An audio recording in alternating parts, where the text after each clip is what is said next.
Walker's dead. Where's Caleb? Is Caleb just done? Because it's not. Caleb's already napping. He just Caleb fell asleep. Caleb fell asleep on show. I'm here. I'm still here.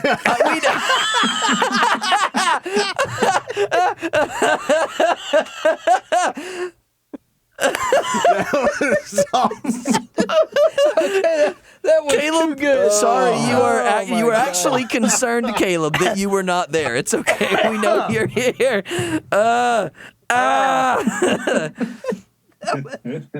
Open the show. Take 17. Open the show. Oh, yes. With Caleb saying, I'm here.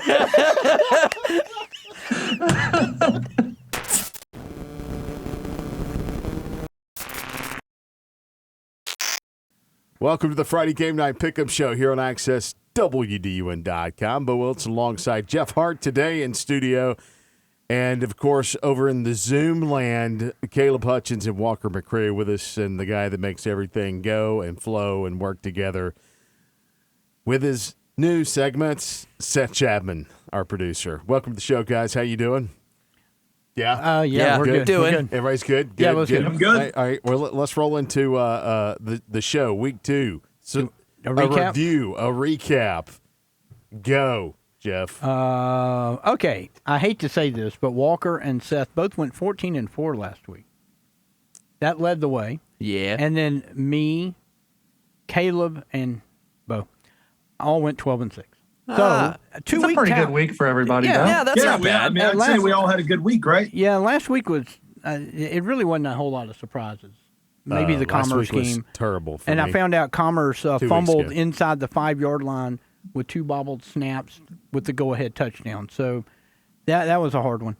But Walker is, if we count the phantom picks from week 1, he is winning this at 26-10. Yeah, he's got a big lead, man. Well, that's because you helped him out. Yeah, well, of I course. said the That's whole right. reason I needed to be inputted into this is to give you guys a little bit of competition instead of Ooh. Yes, So I'm just trying to set the pace. Yeah, so I'd let Walker get 5 games ahead of me just That's right. because. Yeah, so Jeff, you're that great of a guy. Well, here's the shocker. If there's a real shock here, Seth is in second place at 25-11. I am pretty Well done, shocked Seth. by that. You should be shocked. For that reason, Seth is picking first I also every am, time. What?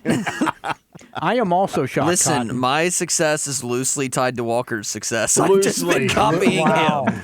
Oh, and the truth is out. Oh, which means when Walker goes bad, Seth is going with him. By the way, And the one thing that hasn't changed, I am firmly in the middle of the pack. Well, I am in third place at 24-12. Firmly and mediocre Bo for and Caleb. Caleb, they are really setting the foundation here at the bottom, 21-15 each. hey, you got to have some good linemen, so, that's not us. Well, when we get a couple, you let us know. yeah, When we get a exactly. couple, Hey, by the way, before we get into football picking and football talking, I found out something interesting today about Jeff Hart. oh God, He does not like Oreos. I thought I would throw that in. Is Jeff Hart Why? the only one on What? this show that does not like Oreos? I don't dislike Oreos. I don't eat Okay. them often, but I don't dislike them. Okay, all right. And the frown on Caleb's face there is like, What's wrong with you? What do you mean you don't like Oreos? Look, that's 8 people that have told me that this week. What's wrong with me? I'm putting a memo together. I will be sending it out. It's America's favorite All cookie. right, who is it? Not me. I didn't bring my phone. you brought your computer, though. Well, but why is my phone? My phone is ringing from like 50 yards away into my phone, my computer. So and you cover Well, that seems football games. impossible. I don't Yeah. know. So anyway, Walker, do you like Oreos? They're not the best cookie on the cookie aisle, but it's second to Chips Ahoy. There you go. Okay. What kind of Chips Ahoy? The regular Chips Ahoy or the God. chewy Chips Ahoy? I'm a Chewy. chewy guy, but Yeah, chewy. I can go either way. I do like if the it's chewy Chips Ahoy. yeah, I I would do- say I could take that over. Look, I Oreos do like sometimes. Is Chewy everybody Chips also Ahoy. sleeping on the Keebler cookies? What about the? Oh, I'm sleeping on the Keebler cookies. Those things are overrated. Very. I've liked never those. heard of them. yeah, with the fudge stripes? Oh, that's that what you're Oh, talking those about? Yeah. are so good. Ew. Thank you. Yeah, Gross. those are Fudge so stripes. Gross. Yes. No. But Gross. Now, like, there's the one Gross. that's like the cookie that's like stuffed. It's kind of like a reverse Oreo. Those are not great, especially the double stuffed ones. It's way too much That was- chocolate. That was Yeah. the parent whose job it was to get snacks that day, who ran out, who didn't have any good ideas and just bought that. Are you talking about Keebler cookies in general, or the one specific one that I described? I'm talking about the fudge stripes. I don't know the whole Keebler catalog. I'm only familiar with the fudge stripes, but yeah, no, the fudge stripes are that's just low effort. If that's what you're getting is your cookie when it's your job to get snacks, that's just low effort. No, so low effort. I think you not being here today in studio with us is low effort, Do Caleb. those people not care about the kids? That's a good point, Seth. You want to talk about low effort? You didn't even bother to show up for the show. We're starting to fight on the Keebler catalog here. Low effort though in snacks is the multi-flavored Dorito box. That's the low effort. That is Cookies pretty and low. juice. That's just Cookies and juice I can boxes. go lower. Cookies and juice I boxes. can go lower. What you got? It's just the multi-lays. Doritos at least have, they're all flavored. The multi-lays, you have the plain potato Oh, chip yeah, in there. that's That's even lower. Yeah, that is pretty low. Plain potato chips are only okay if they're served as a side with barbecue, which I get for free every Friday. Do those people just not care? And there it is, the jab about the free barbecue. Of course. By the way, the reason Jeff does not like Oreo cookies because he gorged himself on it back when he was 50, and now he no longer likes them. 50? Back when he was 50. You mean like 50 years ago? More like it. Back when he was 50. Apparently, You're talking like Well, he's hey, whoa, whoa, whoa. 70, dude. How old do you think I am? At least 83. Let's move on. Wow. Anyway, I don't think that's a question you don't want an answer to, Jeff. I don't think No. this is any longer a part of the show. I got a question. Oh, yeah. Is it in my contract that I have to do this show? Yes, it is in your contract. I need a new agent. All right, guys, quickly, let's roll through the room here. It's not in mine. I just like it. You mean you need to get an agent? You're weird. Yes, you are. All right, let's move on. Quickly, guys, let's go around the table. Any surprises to you in week number 2? Who starts? You, Jeff. I go. have to start. Why do I always have to start? Walker's in first place. Let him start. Yeah, I'll start. I don't Okay, care. go on. Ravens showed they could win defensively. I think that was a shock to everybody that, they held Stevens County to 7 points and only got a little bit out of their offense. I think that was the biggest surprise for me out of week 2. Well, let me go second then, because I would say Flowery Branch proved that they can win defensively, which I think what we all expressed concerns about right here last week after the Decatur game where they gave up 38 points down in Decatur. Now, like I said in that show, it wasn't apples to oranges. They were going from a spread offense to playing the triple option. They won't see a lot of triple option this year. I don't know if that's defensive effort is going to be really applicable to what they're going to see the rest of the year. We'll find out more when they play Stevens County this week. But, I mean, the fact that they could go in and shut out St. Pius, that's impressive on its own rights for no other reason. I agree. That was one that stuck out. I had maybe two, kind of a 1A, 1B. The first one would be Cherokee Bluff at Daresville, 51-50 in overtime. I mean, we weren't really sure if the Bluff offense was, and that was the only one overtime. It's That not was like a that big went rally back, too. Yeah, and it's not like that went, like 7 overtimes. That was 1 overtime.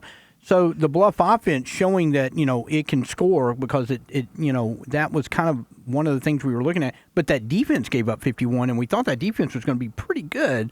So that's kind of a surprise on both sides of that.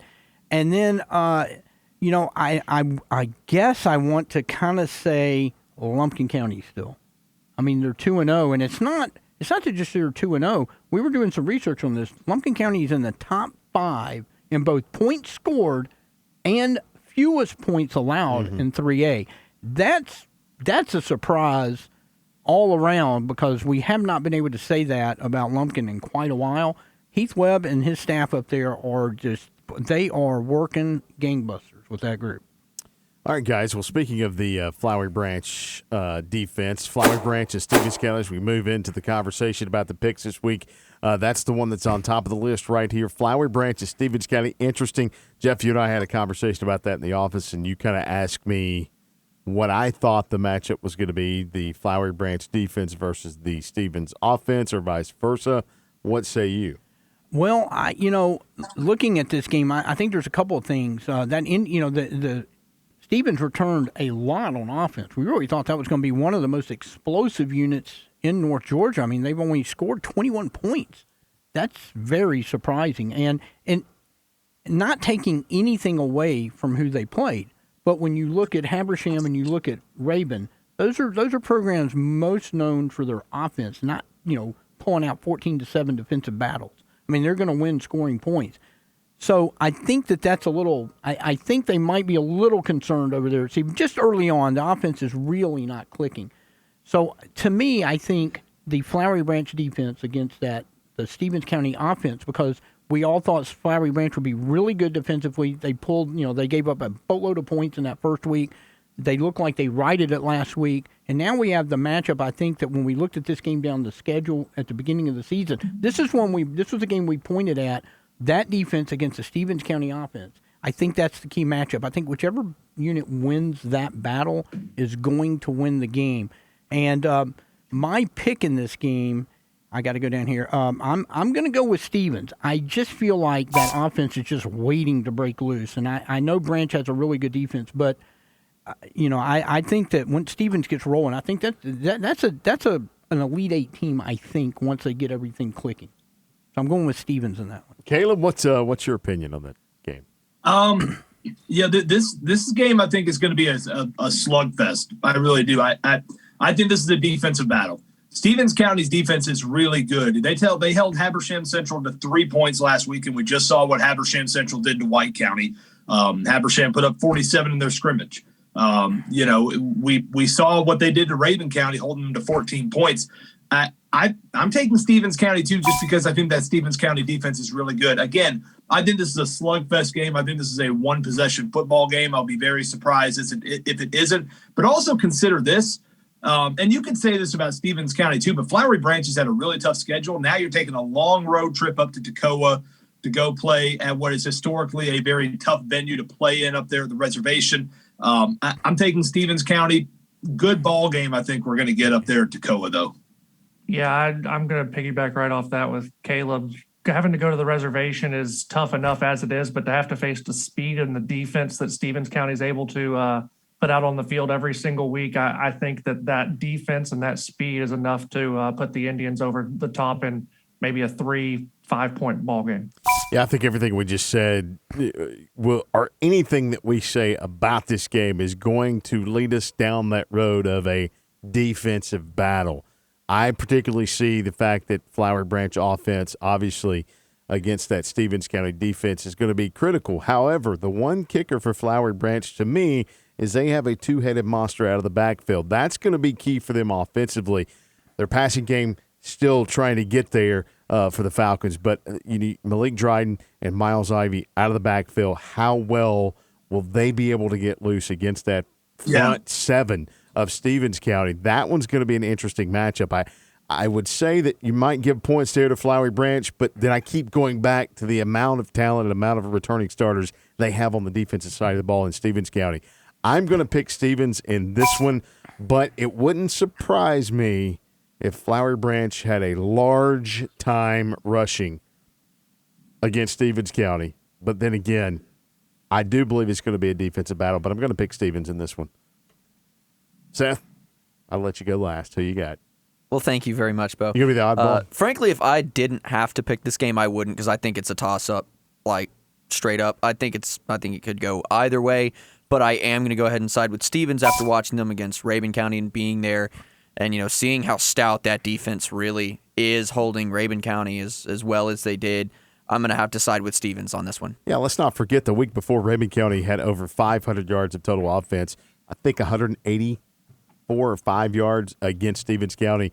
So we know how powerful and potent that offense can be in Raven County. And for what Stevens County did to that's just insane. And tip of the hat, too, to Raven County as well. They win it on a defensive touchdown. Right. So who would have thought that about Raven County in that game? Listen, that was a clean sweep for Stevens. I'm kind of surprised by that. It is, yep. All right, let's move to the game number 2 there, North Cobb at Buford. This one a top 5 showdown at Tom Ryden Stadium, guys. I don't even know where to start with this because I have no clue about North Cobb. I've not looked into North Cobb yet. Jeff, have you taken a look yet? I have not taken a look at this game. Not yet. Well, a little bit, but not enough to throw a bunch of stuff out. All we know is they split their first 2 matchups.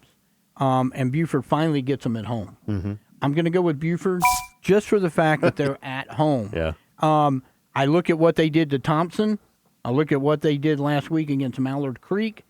I take pity on anybody that has to come to Tom Ryden. I mean, Buford already looks like they are in playoff mode, and that's really scary because they usually get better as the season goes along.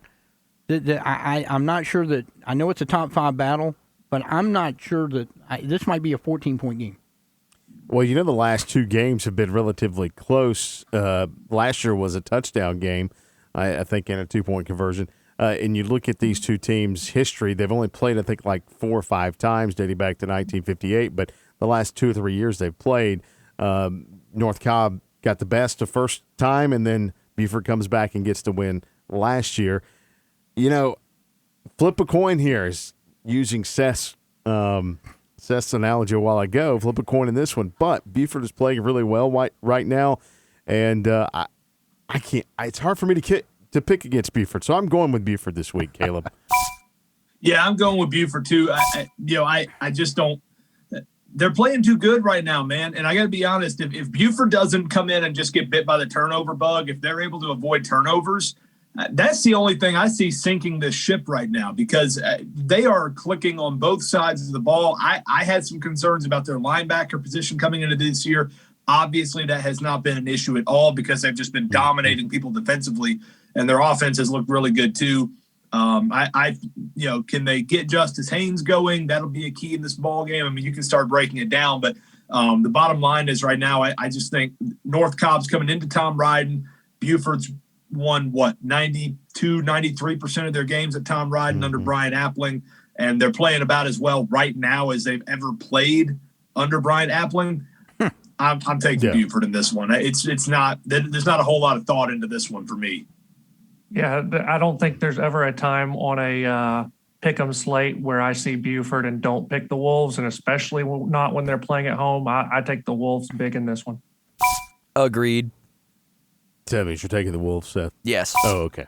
All right, Franklin County. Isn't that what that generically means when you agree with someone? I just want to double check with you. Okay.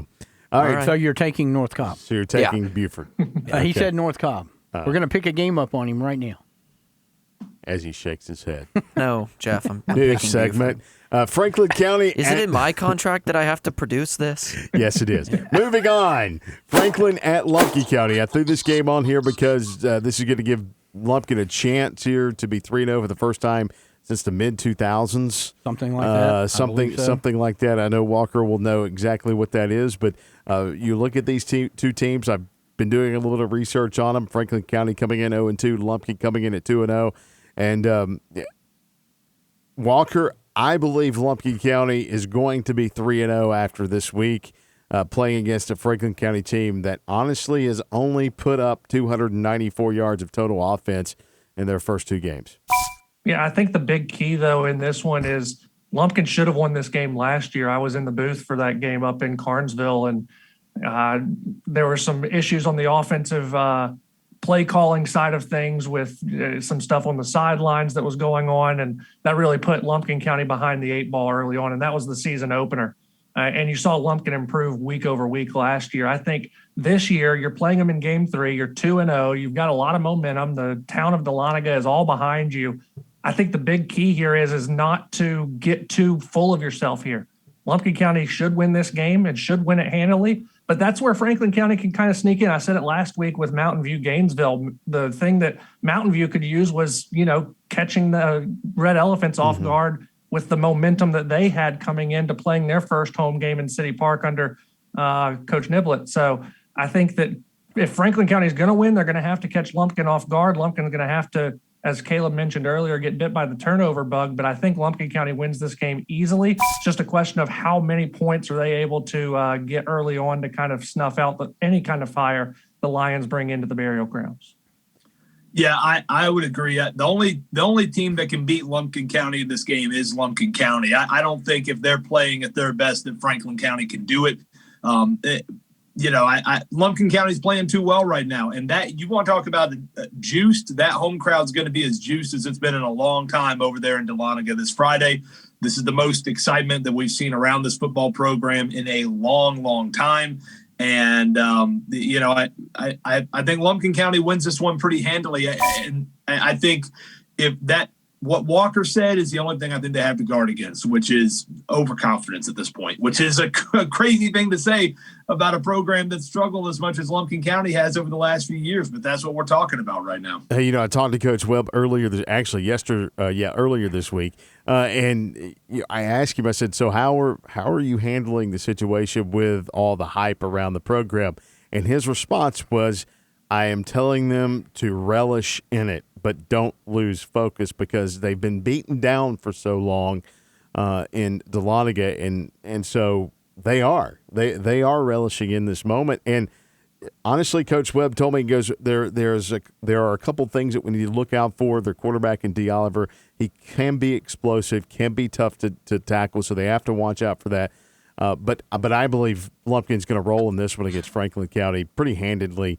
And get to that 3-0 mark. They've started off strong. I think the momentum with Coach Heath Webb and his coaching staff, they're keeping them grounded, but letting them have a good time in the success they're having here early in the season. I think Lumpkin rolls in this one, Jeff. I do too. I'm taking them, and if we gave Coach of the Year awards at Access WD, Heath Webb would certainly have to be probably at the top of the list right now for a guy to consider for that. We knew he was a good coach. Hey, look what he did at Winder. Gainesville's it's a tough beast. I thought he did as well as he could do at Gainesville. So when he went to Lumpkin, I think we all thought this was kind of a marriage made in heaven. And right now he is proving that. And I don't see anything until we get into the region, really. I think that could be a serious issue for Lumpkin. I mean, it's distinctly possible.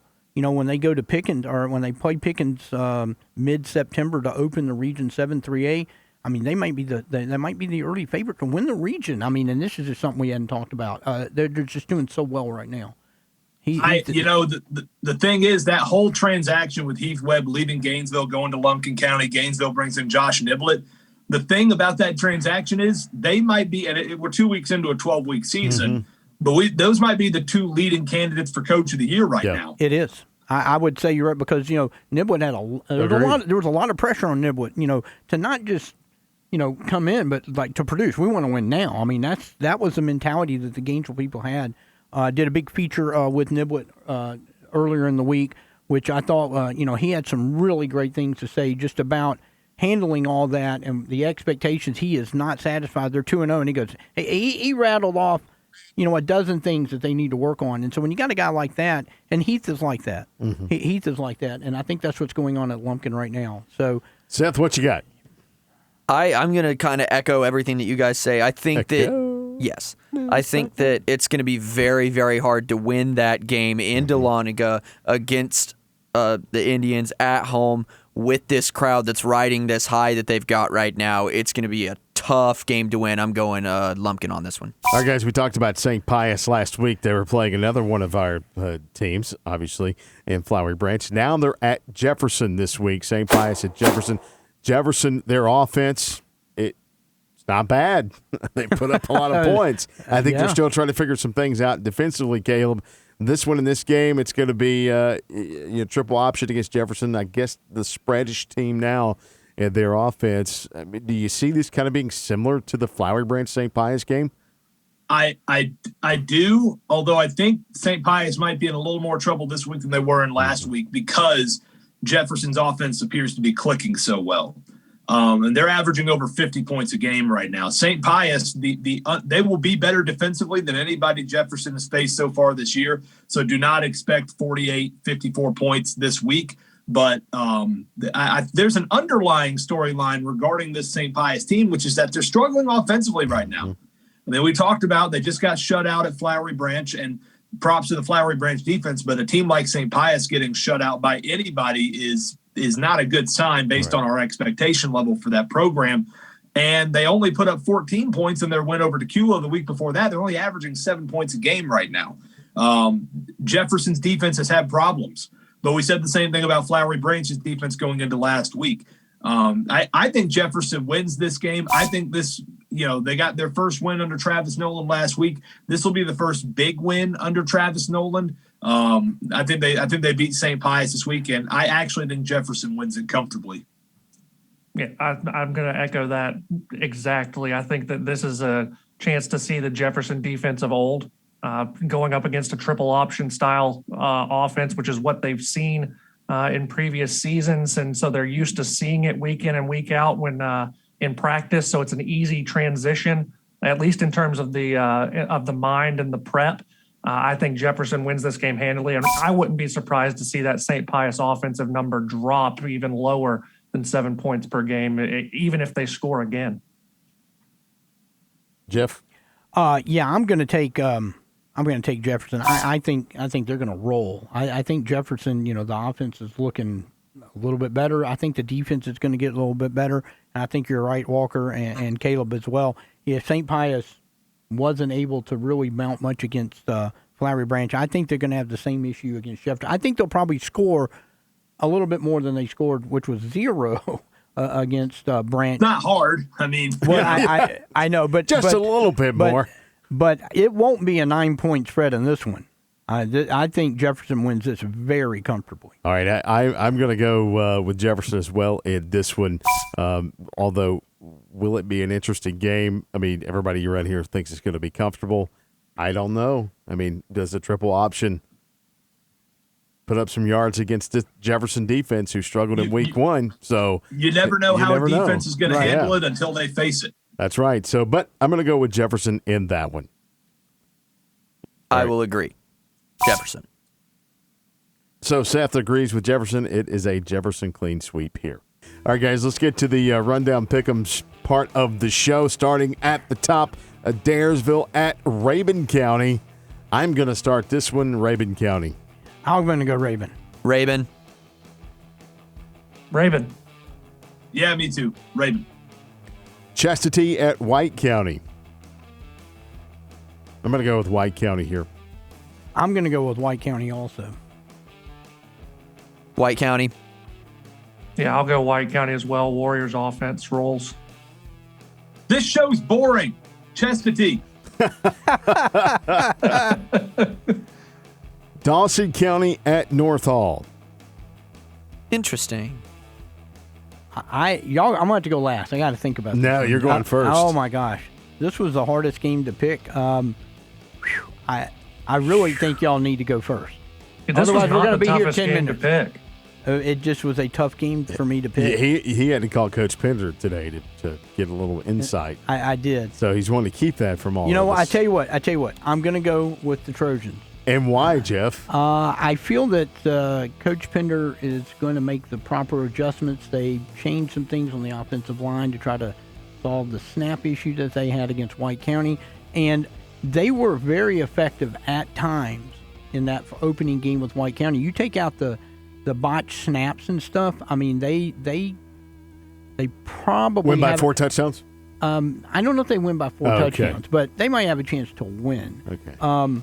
But they did pile up more yardage, believe it or not, than White County. I'm going to go with North Hall. Dawson, I'm concerned about Dawson after last week. Walker? I'm going to go the other way. I think Dawson's offense picks it back up after last week against Lambert, where they were outmatched on the field. I think North Hall's still going to have some issues on the offensive side, maybe not on the offensive line, but still trying to get away from the wing tee that they've ran for 3 or 4 decades. I like Dawson to win. You put a little extra time on that one, but that's okay. It's not a hard pick. No, I mean 3 or 4 decades. I'm going with North Hall, and I'll give you a few reasons why. I think Dawson County... You give them to us, Caleb. First off, North Hall's had a bye week to get ready for this ball game. They are at home. Dawson County's coming off of a very physical, let's just call it what it was, beating that they took at the hands of Lambert last week. And also, very important here to me, North Hall, Dawson County's got a lot of history to it, and the best team does not always win the North Hall, Dawson County game.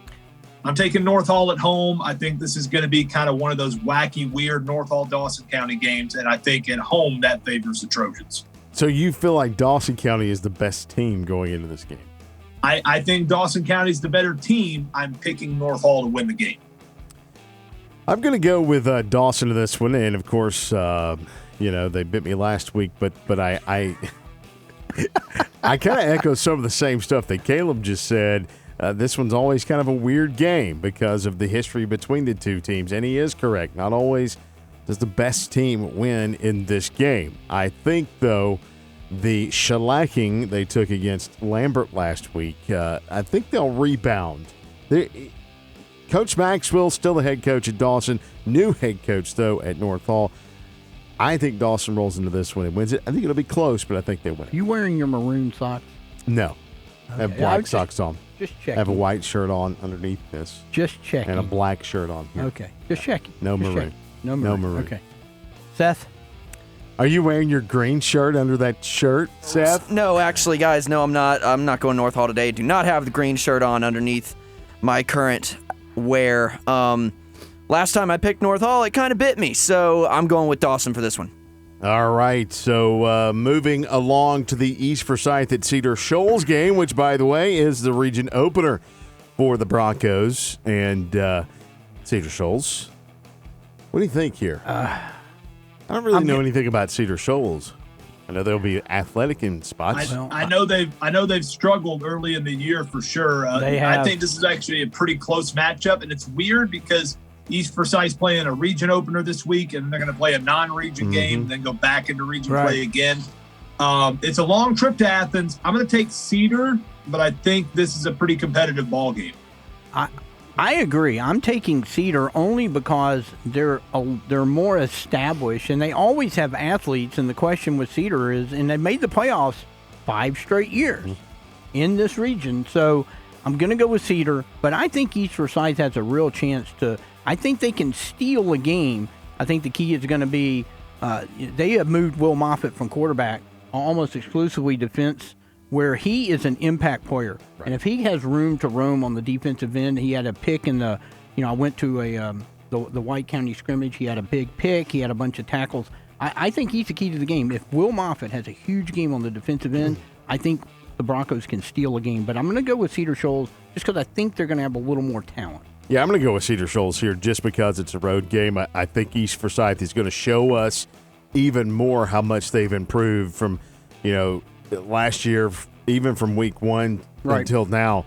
So I'm going to go with Cedar Shoals in this one. But again, East Forsyth, I think they are on the rise as far as improvement goes to getting, those first region wins. Right. Picking against the crowd has won me some here and there, so I'm going to go against the two of you for right now. I'm going to go East Forsyth on this one. Okay. Yeah, I'll go Cedar Shoals. I like them at home and more established program. I'll take Cedar Shoals. East Jackson at West Hall. What are we going to get Caleb? I thought Caleb was already picked. Caleb already picked. Yep. Oh, did you? I'm so sorry. Yeah. I missed that one. I fell asleep. Yeah, apparently. Sorry.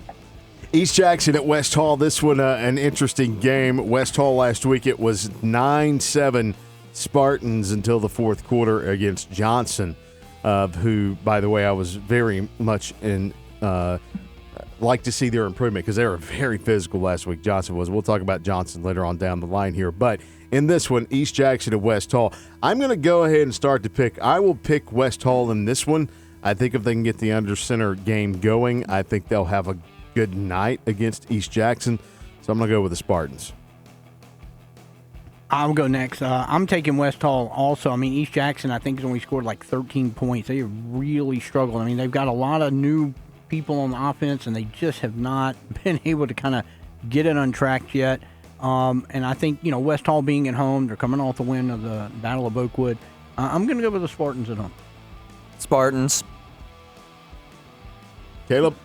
I'm going to go against the grain and take East Jackson here because I think this is going to be a very physical, slow, grinded out kind of. Both of these teams are just going to put the ball on the ground and try to grind this game out. I don't think East Jackson's going to be as turnover prone as Johnson was last week. That's really what cost Johnson that football game was turnovers. I don't think East Jackson will be as turnover prone this week, and I think they win a close, low scoring 16-14 type of ball game. Yeah, I'll go with Sparty again. I took them last week. I'll take them again. Give me West Hall. Gainesville at Monroe area. The Red Elephants with a decent road trip down or over to Monroe area this week. An interesting game. I know I've seen them. You've seen them, Jeff. Caleb's seen them. Seth has seen Gainesville play. We all know, listening to Coach Niblett in his post-game interviews and even reading the story that's up on Access right now, they still have a lot of things to clean up, which is much to be expected. Early in the season, new coaching regime over at Gainesville. I still, though, like Gainesville in this one over Monroe area. Jeff? Oh, I do too. The scary thing is they've had 250 yards and penalties in the first 2 weeks, and they've still won both games. They put up 30 points in one game. They put up 27 in another. We talked about that. I talked about that with Niblett, that, they've had several big chunk plays called back on penalties. They had some the other night or last week. I tell you, I really see Gainesville continuing to get better. I don't even think – I believe Niblett when he said – we're nowhere close to being as good as we can be. And if that's the case, Monroe's in real trouble. Yeah, I think Monroe area is in real trouble. I'm taking Gainesville in this one. If Gainesville could beat a 7A school 30-7 while only having more offensive yards than penalty yards by a margin of about 70, I don't think they're going to have much of a problem down in Monroe area this week. Yeah, you talk about Gainesville having room to improve. They haven't put together 4 quarters yet. They've put together the first half in the first game and the second half in the second game. I think they can start to find 4 quarters, maybe get 3 quarters in this one, and come away quieting the Purple Canes. Seth? 100% Gainesville. Right. Hebron Christian at Commerce. I'm going to go with Hebron in this one. I know Commerce is coming off that tough loss last week, and Commerce not putting up a whole lot of points, but Hebron is right. Pretty good. So I'm going to go with Hebron. Well, I talked to Hollers, Coach Hollers at Commerce, and I asked him about that. They under center snap. We've been talking about all the teams that are having trouble with the shotgun. Under center snaps had 8 fumbles last week. 2, they were first and goal inside the 5. They fumbled twice in a row in the last minute of the game. They lost the second fumble, and they lost 15-14. They were going in with the game-winning score. So they really should be 2-0. So who you picking? I'm going with Hebron because Hebron is loaded. So Hebron's rolling right now. I'm taking them. I'll go against the grain. I'm going to go Commerce at home. I'm going to do the same. Oh, boy. We finally pick up a game on perhaps on Walker here. I'm going to, and like I said, I'm tied to Walker, so I'm going to pick that up. You just wait. I'm just going to gain a game, guys. There you go. Wait, are you going with Commerce? Yeah, I'm going with Commerce. Okay. All right, let's roll through these next with Jackson County at Central Gwinnett. I'll go with Jackson County. Jackson County. Jackson County. I'm going to take Central Gwinnett. They're 2-0 to start the season. I think that's an improved team down there in Lawrenceville. I'm going to go with Caleb. Give me Central Gwinnett. Johnson at East Hall. I'm going to go with East Hall in this one, although I was impressed with Johnson's physical play against West Hall. I'm going to go with East Hall as well, but I do think this can be much closer than I think people are going to think. East Hall. Vikings. Yeah, give me Vikings at home. Lakeview Academy at Pacelli. I'm going to go with Pacelli. Okay. Pacelli. Me 4. Oglethorpe County at Banks County. That's a tough one. I'm gonna go with Banks County at home here. This is gonna be a tough ball game. Oglethorpe's improved, but I do think Banks County wins this game. Banks County. Banks. Okay. Yeah, I'm gonna go Banks as well. Long road trip for Oglethorpe. Wow. I'm going against the grain on this one. I'm going to go with the Patriots on this. I want to see more out of Banks and Oglethorpe, like you mentioned, Caleb. They're improved. I'm gonna think they can steal one on the road here. Union County at Towns County. I'm going to go with the Panthers in this one. Yeah, the Towns County has only beaten Union County once in their history. This is a big size difference in schools, and I like Union County. Union. Yeah, I'll take Union as well. I like their passing game. I'm going to take Union, but guys, this could be the when we open the show next week. This might be the game where there are any surprises. Towns is really they are good, and with Union losing last week and the way they lost to Lumpkin last week, this is a game Towns can win at home. I'm going to go with Union, but it wouldn't surprise me if Town won that. All right, West Forsyth at North Forsyth. I'm going to pick North Forsyth in this one. I'm going to go with North. I'm taking West. Yeah, I've got North as well. All All right, that's it for our Pick'em rundown part of the show as we get to our Lock It portion of the show this week as we pick our favorites and can they cover or can they not cover. New segment. Who won last week? I won mine last week. Did I won mine as well. Who? I forgot who I took. I won mine as well.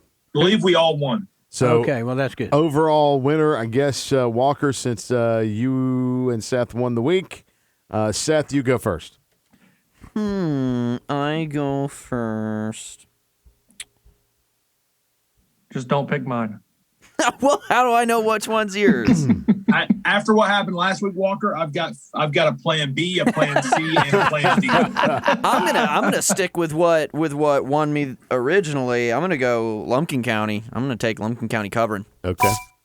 All right, Walker. I had Lumpkin last week with the 19-point underdog winning that one outright. I'm going to take Stevens County +8 to win outright at Flowery Branch. All right. That's actually at home. They get 8 points and Oh, yeah, sorry, at the reservation. Yeah, but I'm just saying 8 points at home. That was an interesting line. I was looking at that All one right, as well. Jeff, what you got? I tell you, there were a couple that really intrigued me, but I'm going to go Johnson, and I'm going to take the 22 points. Okay. That was a close East Hall West Hall game. Johnson really looked much improved last week. 22 points. I'm gonna take Johnson and give me some points. Okay, Caleb. East Forsyth I know I picked Cedar Shoals to beat East Forsyth, but East Forsyth is a 35-point underdog at Cedar Shoals. A lot of points. It's a ton of points. I'm taking the Broncos to cover that. I feel pretty good about that. I think the West Forsyth North Forsyth line is crazy. I don't think West Forsyth is 2 touchdowns better than North Forsyth, so I'm going to take North Forsyth. How about this? Hebron, the way they're smoking people right now, 1 point favorite at Commerce. That was a surprise. I thought that would be a much bigger line. But I'm going. I just want to stay with Johnson until they win a game. I didn't pick them this week outright, but I'm going to take the point. So. All right, guys. Well, here we are. Wrap of the show of week 3. You can check us all out on Twitter if you want to make the follow there at Friday Game Night. Also at WDUN Sports. I'm at TheboWilson56. Jeff is at HartJJ22. At Hutch9473. Walker's at Walker_2411. And Seth is on Instagram. You can find him on Instagram at Camera_man_Seth. That's a nice one. Games of the week this week. AM 550 North Cobb at Buford. St. Pius at Jefferson on FM 102.9. And Chastity at White County on 94.5 The Lake. That's a wrap for the show this week. For the entire crew, enjoy week number 3 of high school football.